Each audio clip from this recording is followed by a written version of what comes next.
It is review time, everybody. We are back. It's Bourbon on a Budget.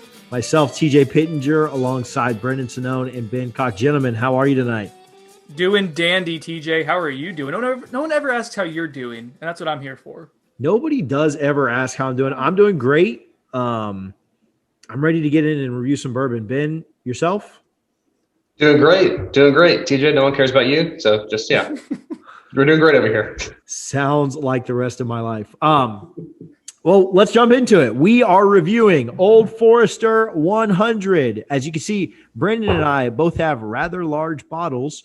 Ben has a little bottle, not to kind of make any inferences there. But, Brendan, tell us about Old Forester 100. I'm going to pour this, and we'll jump into our review.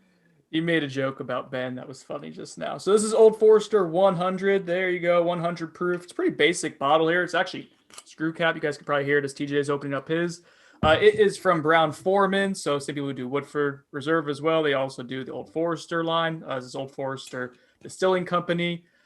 Proof, obviously 100, Old Forester 100, right? There is no age statement, but it is a straight bourbon, meaning it is at least 4 years old, or else it would have to have an age statement on it if it was younger. The mash bill, let's see, looking at my stats here, 72% corn, 18% rye, 10% malted barley. So I think this would actually be defined as high rye, right? Not like the Wild Turkey 101 falsities.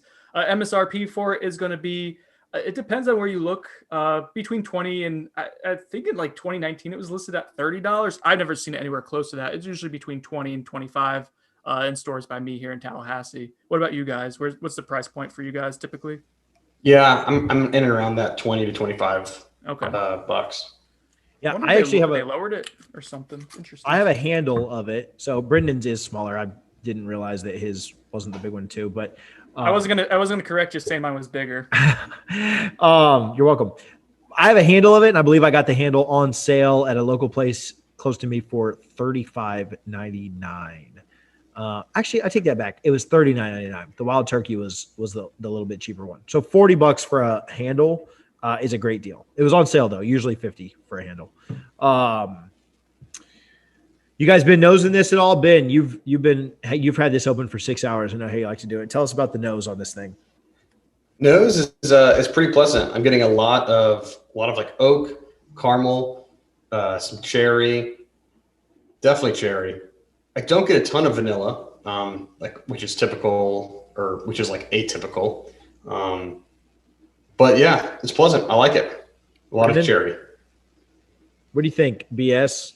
Definitely the cherry for me as well. Darker notes, I guess, too. The oak that Ben mentioned for sure. Kind of like a tobacco-y, earthy kind of smell as well. But there's also like this nice sweetness too. I remember this was the first bourbon I tried after my my dry January, or like dry 29 days of January. I would have counted if it was a leap year in February. This is the first one I tried. I had never tried it before too. I'd smelt it like the entire month of January. Just keep nosing it like this, smelling it right. And I kept getting maple syrup on it. I'm not getting that as strongly now, but it's just it's hot though. Are you guys getting that, or is that just me being soft today? It does smell a little on the hot side. Yeah, just barely hitting the triple digits. I think it's a little hot. Like it's nothing crazy. I'm looking at it as well, which because you watched the first half of this episode, I'm looking at both of them. I don't know if it'll come through super well on this, but I've got the Wild Turkey 101, which we reviewed a couple of weeks ago, and the Old Forester. And yeah, I think it comes through. It's definitely darker. Like it's not even close how much darker the Old Forester is. So Brendan, you picking that up, not only in color, but also in nose, it's definitely feels darker, heavier than the Wild Turkey 101 was. I'm definitely getting the cherry. I'm getting the caramel, a lot of the oak. Not a ton of rye, not a lot of spice on it, but it's a pleasant nose. Like it's an attractive nose. It's sweet, which I like a lot. So yeah, I think it's a very, I don't know, pleasant, like we said, pleasant nose. Taste. Have you guys sipped any of it yet, or where are we at with that? I'm working on it. It's kind of opening up a little bit, and I haven't had this in a little while. It's very rich, very robust. I'm trying to pick up some of the flavors on it. I know we didn't get vanilla on the nose. By the way, I did get brown sugar on the nose as it kind of opened up a little bit. Kind of goes into the sweet profile that TJ had mentioned. but I am getting vanilla here on the palate, almost like a waffle cone, like vanilla ice cream kind of deal. I'm trying to pinpoint it, but it's very pretty while still being very, very rich. What about you, Ben? Definitely very rich. A lot of oak, a lot of vanilla on the palate, not as much on the nose, like I said. But there's also some savory notes, not necessarily like a lot of baking spice, but more of like a pecan or. That's it. That's a good call, dude. You know, like a roasted nut. That's a good call. Yeah, like a Thanksgiving kind of approach, but it's very nice. I like it, but it's definitely rich. Like it feels, it drinks heavy, especially for something at this price point that you would think it'd be a little lighter. But I like how dense this is. It's enjoyably dense, right? There, okay. Yeah, it's not like so chewy that you can't get through it, but it just you kind of expect. I remember when we reviewed the Wild Turkey, which is a product that compares similarly in proof, in price. The Wild Turkey was a lot lighter, even for being the 1 proof higher. I think it drank a lot lighter. This drink's heavier, but not in a bad way. I'm getting a lot of the things I'm picking up what you guys are putting down, as the kids say these days. I don't know if any kids say that, but no, definitely not. And I'm the old one. You're absolutely right about that. Yeah, I'm getting some of those spices, some of those rye spices in it. There's definitely a sweetness. I like the heaviness. I like how chewy it is.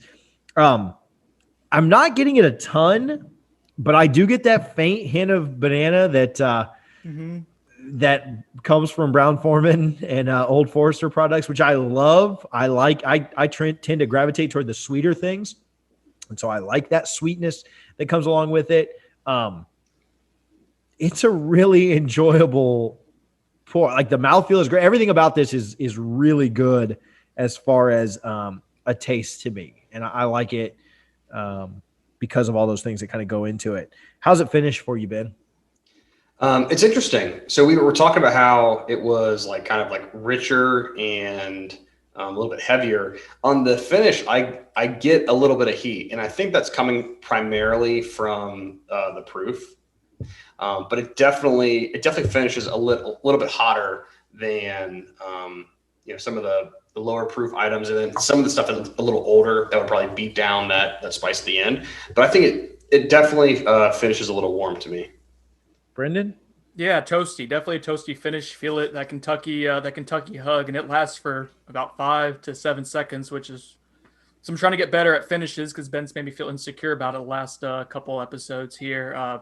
5 to 7 seconds, I'm counting. Like that's usually a pretty good sign for a nice burn at the end. You want it to say goodnight. You want it to be nice to you at the end of the palate there. It's good. It's deep and sweet and oaky, and I'm a fan. Ben has talked about liking his bourbon to fight him a little bit. This isn't the biggest fight or challenge, but I do think it finishes well in that. Like Brendan, I like the Kentucky hug that Brendan clearly goes back to several times. Great. I don't know what that's called. Analogy, simile, whatever. I'm not an English major. So words. Great yeah, words. It's a great word to use. You get paid to write for a living, so you should know this a little better than me. But yeah, I really enjoy the finish as well for all those kind of reasons you guys talked about. So nose, taste, and finish, we've got that taken care of. You guys ready to rate this thing? This is Old Forester 100. Oh, everybody poured their own. Okay, everybody poured their own. You know that nobody's pulling the wool over anybody's eyes. This isn't. We're done with tricks. Protest last week. Yeah. Protest last week's score. We put an asterisk. Brendan talked a little bit. Look at the Port Eagle Rare. Can you see it? The actual full score here. Yeah, 6.1. This is brutal. I blame TJ for that one. It shouldn't have been. Eagle Rare should not have been the sacrificial lamb. Now that I think about it, but it's okay. We'll do a fair review for that later on. Had to be something that would sting a little bit. So anyway, let's rate this thing. Brendan, start us off with the nose here. Out of 2. 1.5. 1.5. It's a very good nose. It's a little bit hot for me to say it's not at the elite tier of bourbons, but it is really damn good. Sweet, spicy. Yeah, it's good. So 1.5 for me. Ben? I would say I'm pretty close to Brendan here. 1.5 seems about right. Yeah, I think I'm the same on this one. I gave Eagle Rare a 1.5 last week, and I'd probably give this a 1.75. It's not perfect. It's not a 2. but I'm making it a 1.5 all the way across. Brendan, lead us off again with the taste out of 4 on this one. I'm afraid I'm going high here, but damn it, this is really good, really pleasant, really hits the things I like with the brown sugar and some of the darker notes as well, but with like the nice like fruity, like the banana Foster kind of vibe that TJ mentioned and the dark cherries. I'm going 3. I'm going 3.0 out of 4. Ben? I'm leaning 275. I think that's going to be above average, but still complex enough. Yeah. We're going with quarter points here. You're going 2.75. I don't even know that we approved this, but I'm going to let you keep it tonight because you said it so confidently. I like this a lot. I think it's really, really good. I'm going with 3. I'm agreeing with Brendan. It kills me to agree with Brendan. But this is a monster. This is shaping up to be something special. Yeah. The old Forster people are not paying us, but my contact info is on every podcast. So if you'd like to, definitely reach out. But the old Forester people, picture like a never mind. I don't need to go to the visuals for it. Let's keep it moving. How's it finished, guys? I'm going between. I don't want to say it's perfect finish, but if I could go with quarter points, I would go 0.75. But I guess I'll just stick with. Can I? Can I do it? Mm-hmm. We just make it. We're just say screw it. We're doing quarter points from now on. All right, let's do it. 0.75. I did it much less confidently than Ben. 0.75. Ben just was like, "Hey, I'm doing it." We never gave the okay. We never said we could. Ben's just like, "I'm doing it." That's how trendsetters operate. That's what leaders do. Ben did it. I'm following with you, buddy. I'm here. We're in. Tell us, Ben. Ooh, I'm gonna back down a little bit here. I'm probably at 0.5. I don't think it's anything special for me. It's a little warm, but it's good. I think I'm with Ben as well. I'm right at a 0.5. I think it's a pretty average finish. Could have some more notes to it that I would like. There's some rye spice. It's kind of hot, fights you a little, but there's not much outside of that. All right, cohesiveness and complexity. Ben, you go first on this one. I'm giving it half. I like how complex it is, but it just changes at the end a little bit for me. Brendan? I am going with a half, but I'm actually opposite of Ben. It's cohesive to me. I think what you get at the beginning is sweet and chewy and darker. Nice combination there, which makes it kind of cohesive, but it doesn't expand beyond like a few different key notes there. So I struggled. I couldn't go quite for the half point on the cohesive or on the complex side. It's cohesive. It lets you know what it's going to be all the way throughout. I didn't find it like overly complex. It's still pleasant, just not like life-altering complexity. I'm with Brendan. Same exact thoughts. 0.5 for me. Bringing our scores to a whopping. This is a good score for this. Ben giving a bad math there by me. Ben giving a 5.25. Me giving a 5.5, and Brendan at 5.75. All within half a point. I believe if we would have not had quarter points, I think this would have ended everybody at like a 5.5. So 5.25 out of 8 for Ben, 5.75 out of 8 for Brendan, 5.5 out of 8 for myself. Really, really good scores before we get to the value. I know that we've talked about them before. ABC has this right now for $23.99. It's also double points if you go get it right now. Also, real quick, Costco gets this with they did it 2 years in a row. They had a 1920 Old Forester with this for like $60, and then this year they had 1910 Old Forester with this for $60. Which the 1910 and 1920, we will eventually do some kind of content around all 4 year age statements, which are 1870, 1897, 1910, and 1920. We will eventually do something with all 4 of those. Those are not necessarily budget bourbons. The 1920 is Ben's favorite. The 1910, I think, is my favorite. Those bottles are $55 and $60. So getting it at Costco you're basically getting the Old Forester 100 for free.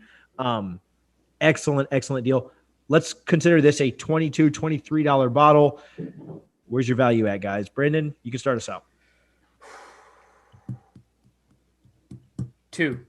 This is this is for $23. It's readily available literally all the time you go to ABC. Sometimes in a great pack with some other high-end Old Forester stuff. It is a well above average bourbon at a below average price. I was going between 1.5 and 2, but you know what? 2. Perfect value. I give my score for Wild Turkey 101 was a 4.5, and I gave that 2 points. This is a full point higher to me before value. Again, for $23, it hits on everything that I want. It hits on nose, it hits on taste, it finishes average, it is cohesive, not the most complex. Price is great, proof is great, availability is great. Easy 2 points for me. Ben? 175. What could it have done better to get the full 2 points for you?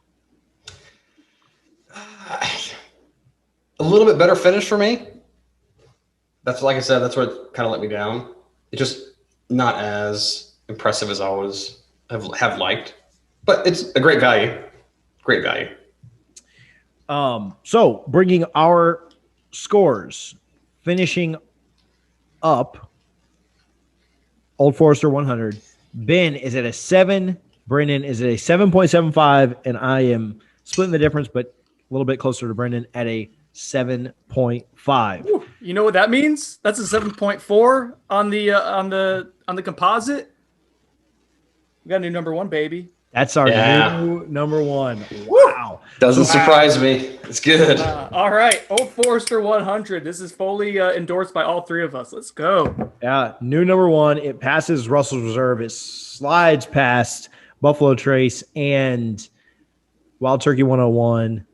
Barely edges out Willet Pot Still and is our new number 1 on the board. So the goal now is to find something to beat it. So the challenge has been tasked to you two good-looking gentlemen. Find something that beats it.